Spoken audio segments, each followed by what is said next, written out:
Então, irmãos, vamos abrir as nossas Bíblias lá no livro do profeta Isaías, no capítulo 30, no verso 15. Isaías 30, verso 15. Diz assim: porque assim diz o Senhor Deus, o Santo de Israel: em vos converterdes e em sossegardes está a vossa salvação, na tranquilidade e na confiança a vossa força, mas não o quisestes. Até aqui. A gente lê a palavra de Deus, a Bíblia, né? Você lê vários trechos aí do Antigo, do Novo Testamento, principalmente do Antigo. Ela mostra muitas vezes Deus chateado, né? Deus chateado com algumas coisas, né? E é uma maneira de descrever assim como que Deus espera que a gente o ouça, que a gente atenda o que Ele está falando, que nós experimentemos o que Ele está propondo. E quando Ele encontra essa rebeldia no coração, então uma descrição de Deus ter ficado chateado, né? Ele escreve coisas boas aqui, mas diz assim: mas vocês não quiseram, né? Porque assim diz o Senhor Deus, o Santo de Israel: em vos converterdes, ou seja, no vosso arrependimento, na vossa retirada, na vossa fuga dessa incredulidade que o povo de Israel estava manifestando, e em sossegardes, na vossa calma, no vosso descanso em mim, está a vossa salvação, a vossa libertação, a vossa vitória, é isso, o vosso livramento.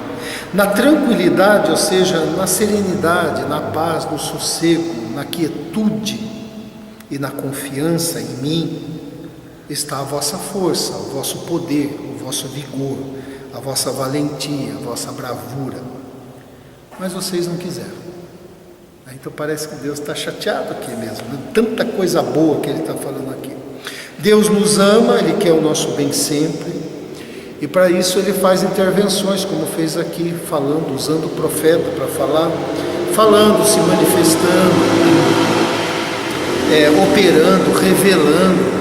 Deus faz intervenções, né, por querer o nosso bem, e mostra inclusive a sua chateação para que a gente perceba a nossa indiferença e o nosso descaso, muitas vezes, como era o caso de Israel aqui.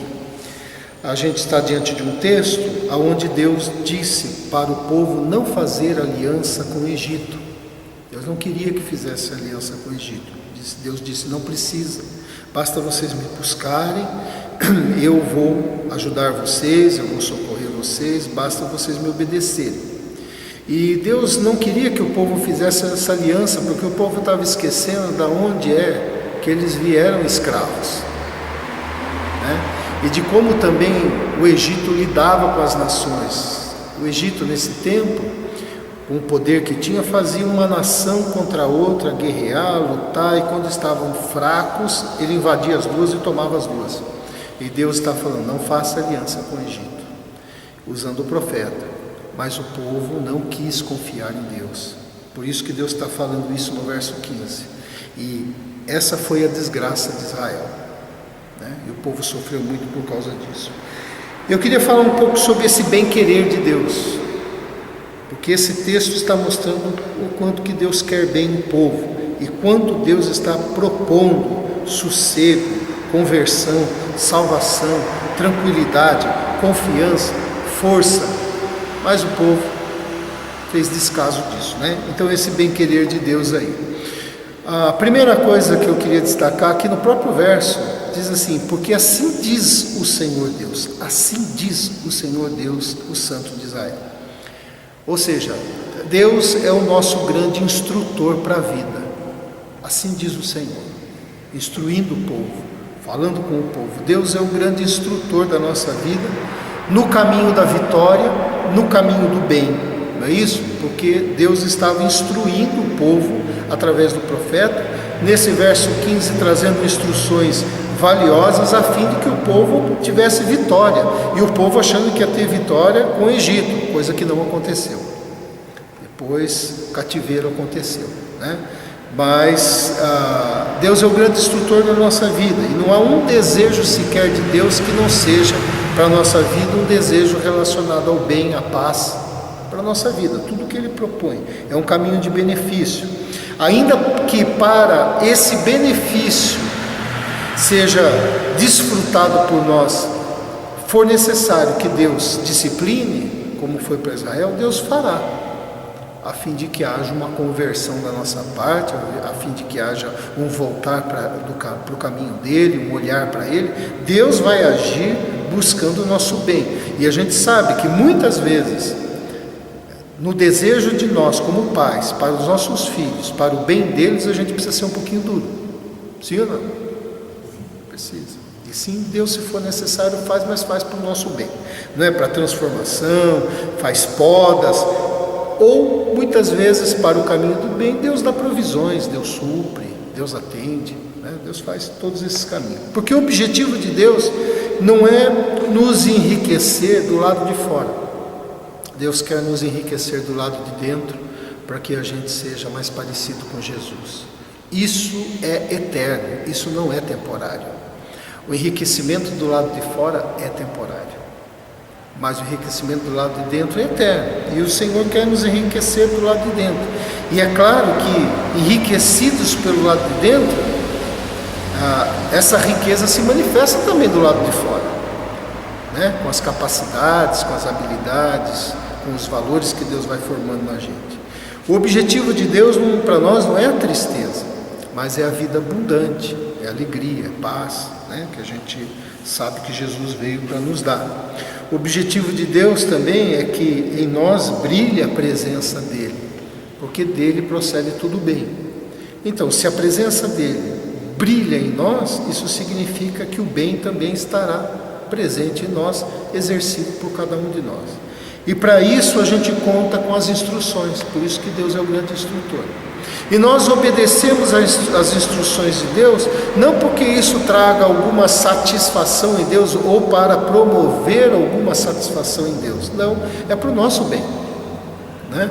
Deus não precisa ficar satisfeito com nada, Ele é Deus, e Ele sabe muito bem a nossa estrutura, Ele sabe muito bem quem nós somos, mas o fato de obedecermos é para o nosso bem, é para o nosso próprio bem e para aqueles que vivem junto com a gente. Isaías mesmo disse lá no capítulo 48 assim: assim diz o Senhor, o teu Redentor, o Santo de Israel, novamente: eu sou o Senhor, o teu Deus, que te ensina o que é útil e te guia pelo caminho em que você deve andar.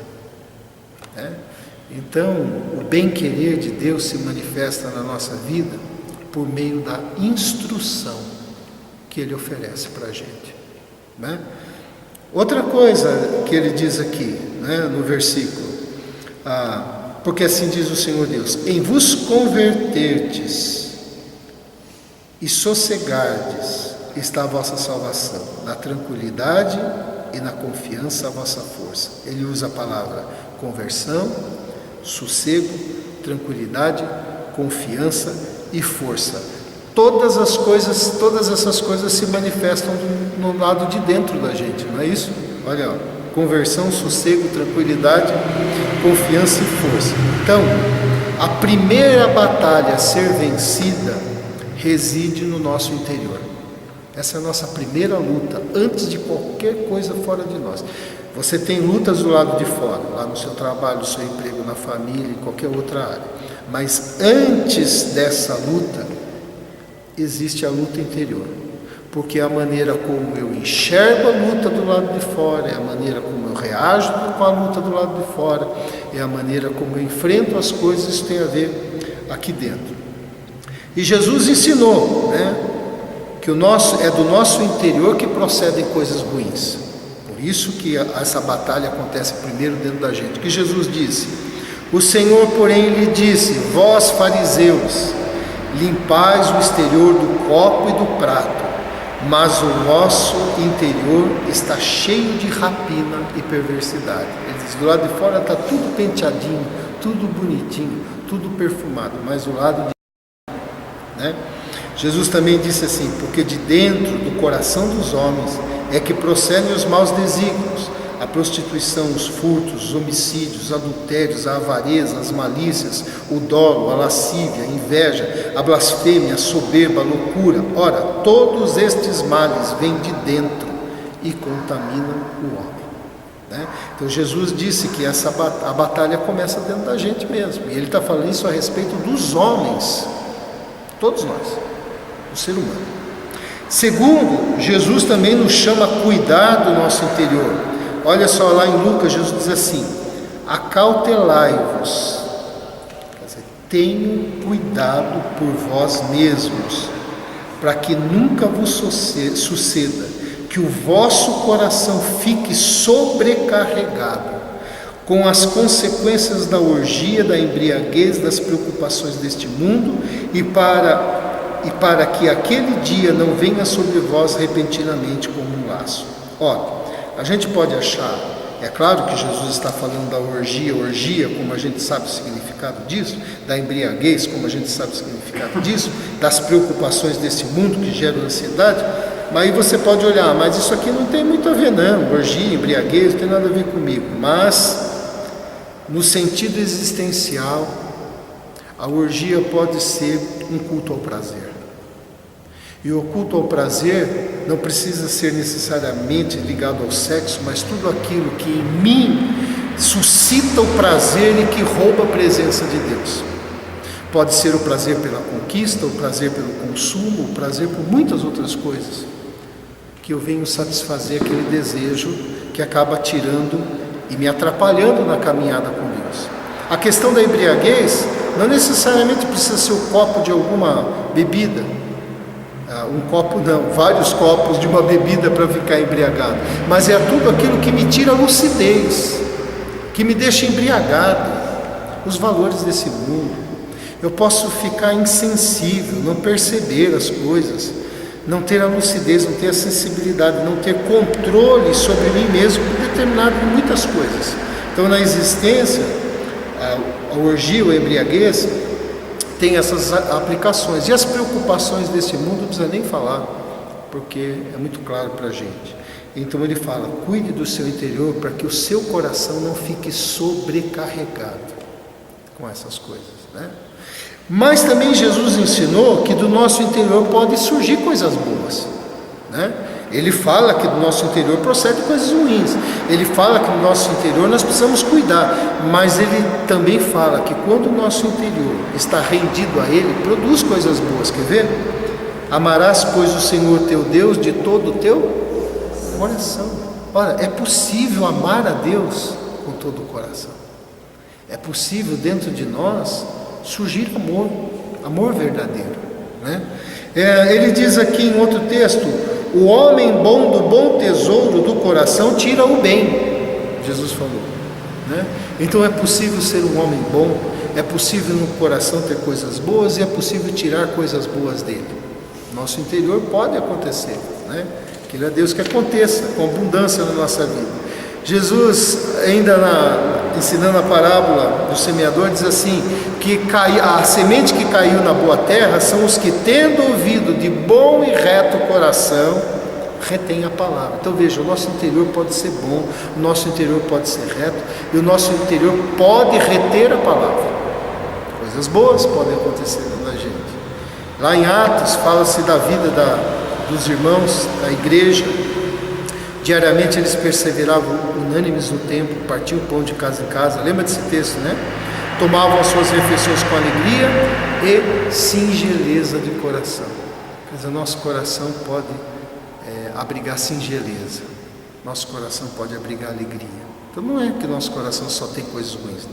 A nossa natureza produz coisas ruins se nós nos entregarmos a ela. Se nós não olharmos e vigiarmos o nosso coração, isso que vai acontecer.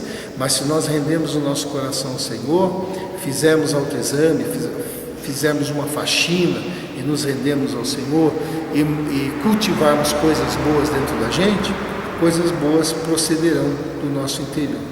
Mas aí o que então Deus disse com relação a esse bem-querer, né? Mostrando então que Ele é o grande instrutor, mostrando que dentro do nosso coração, rendido a Ele, coisas boas podem acontecer.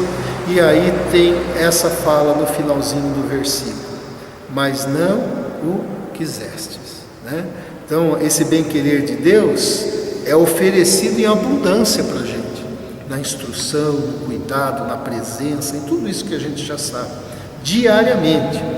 Deus nos instrui e há um arsenal assim de manifestações de bondade de Deus com relação a isso, para que a gente experimente, para que isso aconteça. Mas aí surge uma questão, a pergunta: mas de fato nós queremos? Se eu perguntar, nós queremos? Eu sei que todo mundo vai dizer, eu quero.